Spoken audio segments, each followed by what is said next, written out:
Hey everyone, welcome back. In this video, I'll show you how to enable or disable remote access on your Mac. This feature lets you, or someone you trust, log into your Mac from another computer. I'll walk you through how to turn it on and how to switch it off. Before we begin, don't forget to hit subscribe down below. It really helps support the channel. Thanks.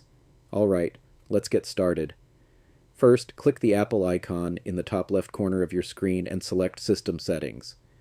In System Settings, go to General, then scroll down and choose Sharing. Here, you'll see options like Remote Login and Remote Management. To control remote access, click on Remote Login.